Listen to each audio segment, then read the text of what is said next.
Canada, a long-standing partner of the United States in the energy sector, is delivering a powerful blow to Washington.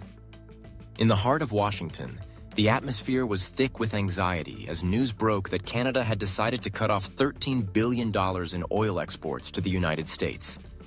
The announcement reverberated through the corridors of power, sending shockwaves that reached every corner of the nation.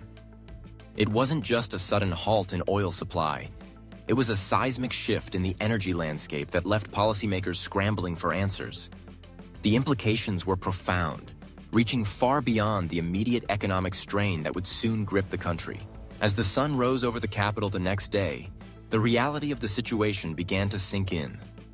Oil prices surged overnight, sending shockwaves through the stock market.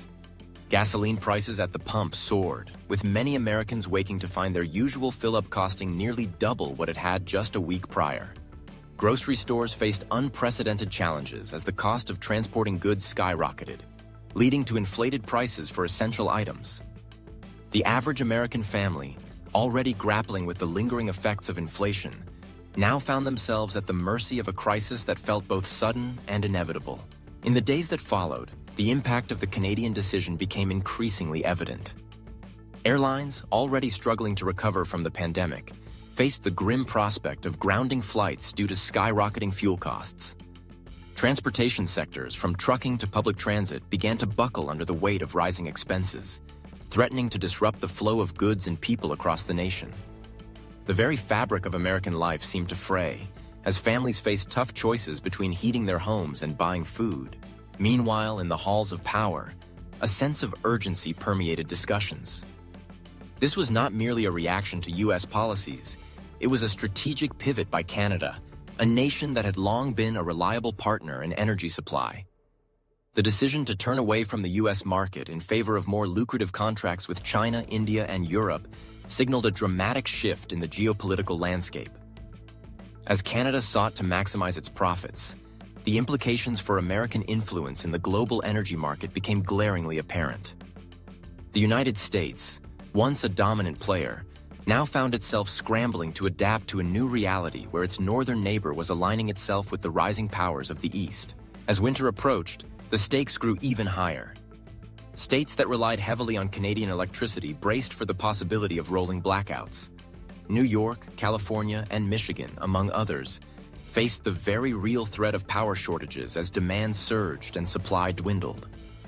The prospect of families huddled in the cold, their homes devoid of heat and light, became a haunting image that loomed over the nation. Politicians, once confident in their energy independence, now found themselves at the mercy of a foreign policy decision that felt like a betrayal. In the face of this upheaval, Americans began to rally.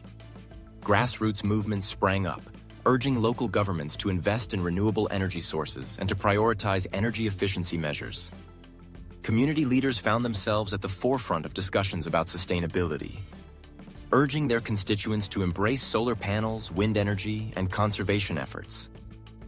There was a palpable sense of urgency as citizens recognized that the crisis was not just a temporary setback, but a wake-up call to rethink their energy consumption and dependency. As the government scrambled to respond, proposals began to surface.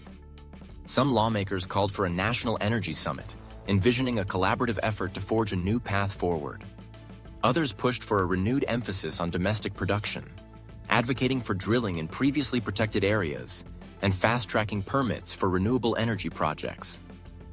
The debate was heated, with environmentalists clashing with those who argued for immediate solutions to restore energy security. In the midst of this turmoil, a series of town hall meetings emerged across the country. Citizens voiced their concerns, sharing personal stories of how the crisis was impacting their lives. A single mother in Michigan spoke of her fear of losing power during the winter months, while a small business owner in California lamented the rising costs that threatened to close her doors for good. Each voice added to a chorus of urgency, demanding action and accountability from their leaders. Meanwhile, as the U.S. grappled with its energy crisis, Europe and Asia began to position themselves to fill the void left by Canada's pivot. European nations, eager to diversify their energy sources, reached out to other suppliers, exploring partnerships that could secure their energy needs in the face of uncertainty. China and India, with their insatiable appetite for energy, were more than willing to step in, offering lucrative deals that could reshape the global energy market. The narrative of energy dependence was shifting, and the United States found itself on the back foot.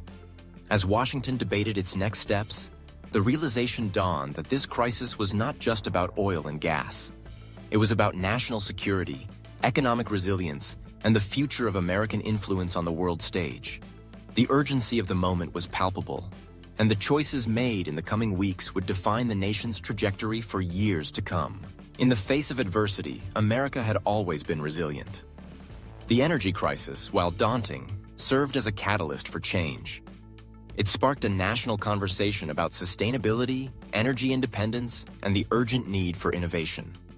As citizens rallied together, the hope emerged that perhaps this crisis could be transformed into an opportunity to build a more sustainable future, one that no longer relied on the whims of foreign suppliers, but instead harnessed the ingenuity and determination of the American spirit. The road ahead was uncertain, but the resolve to confront the challenges head-on was stronger than ever. What kind of response is America preparing? What's next? We are monitoring the situation in real time. Subscribe so you don't miss the new special releases.